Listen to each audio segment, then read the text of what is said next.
predominantly male-dominated within the industry. Female influence has increased in recent years, however, is still unequal. The earliest known female director was Alice Guy Blanche in France, 1896. There were few female directors until the 1950s, however, examples of female directors' work are well known, such as Penelope Spheris, Wayne's World, Vicky Jensen's Shrek, and Gurinder Chadha's Angus Thongs and Perfect Snogging. However, media was not available to be used by females prior to the 1960s due to the male dominance of the industry. Feminism is a collection of movements and ideologies aimed at defining, establishing, and defending equal political, economic, and social rights for women. This was done in two waves. The first wave was the suffragettes. Women gained the right to vote in 1928. This was done via peaceful protests. The suffragettes also used some media to their advantage, using billboards, placards, and also a board game released in 1909 called Pank-a-Squith. The second wave of feminism was in the 1960s and 70s. This started in the US and swept across Western civilization. Women at the time were expected to be housewives. They weren't expected to work or anything, and this was fought against so that women could have gender equality. These pre-1960s views are shown in both Martin Scorsese's Shutter Island and Alfred Hitchcock's Vertigo, as both are set in 1954 and contain female characters of the time. Madeline and Dolores are both seen as beautiful, graceful women and given the image of damsels in distress.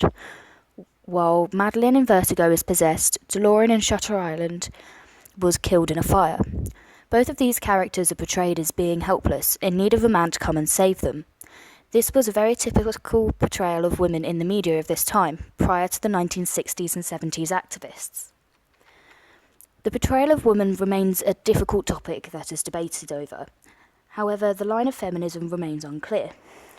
Some feminists claim that women should not be so sexualized as objects, whereas others claim a topless woman should not be considered sexual at all. An example of campaigns such as these are Free the Nipple. However, from a psychoanalysis point of view, we enjoy looking. This is defined as scopophilia. Sigmund Freud believed a theory of why we enjoy film and the way in which it appeals to our subconscious. Freud believed that our subconscious developed through psychosexual stages. From puberty to adulthood, we develop through sexual intercourse. Due to this age range being the target audience for film and television produced, Freud believed this to be the reason why we enjoy sexual scenes within the media. Also, the psychosexual stages would develop the id, ego, and superego. The id contains the thought process of the death drive. The ego contains the thought process for the life drive. However, the superego is the mediator between the two. These two drives are known as the eros and thanatos. The eros is the life drive that craves sex and positivity. Thanatos is the death drive that craves self-destruction.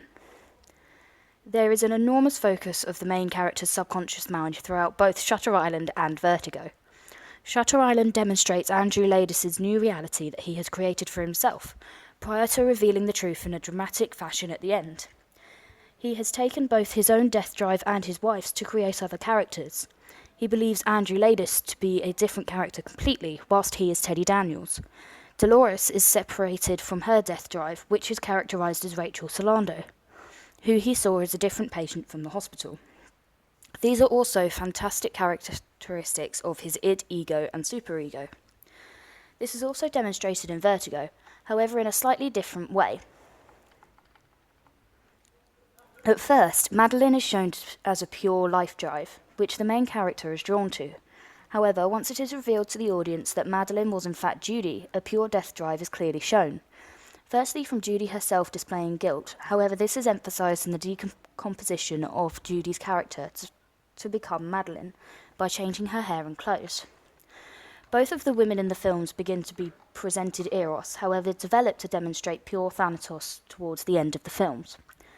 This role from life drive to death drive also appeals to our subconscious, as Freud theorised that we are all organisms that crave our life cycle. We begin, we reproduce, we die. This is demonstrated in the development of the female characters in Vertigo and Shutter Island.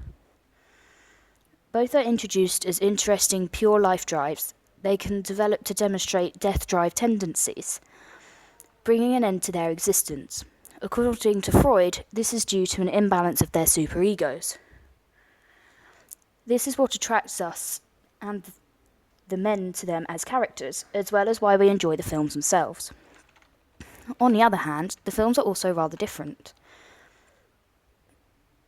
Shutter Island is completely shown from Teddy Daniels' point of view, the deranged reality that he has created for himself. This is not revealed until the very end of the film. Opposing this, Vertigo is shown from Scotty's point of view.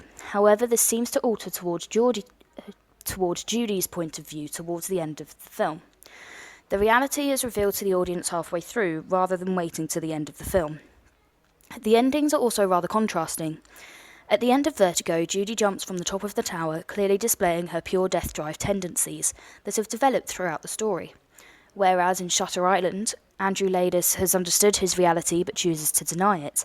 He displays clear death drive tendencies during his final scene, where he asks Chuck, "Is it better to live as a monster or to die as a good man?" Both psychological thrillers clearly demonstrate a typical view on the female characters, both of which are fantasies. There is also extremely prominent focus on the main characters throughout the films. However, the truth is revealed far earlier in Vertigo than it is in Shutter Island. Although Shutter Island is far more dramatic in revealing the truth, Vertigo has an equally dramatic ending in the final closure of Judy's death drive.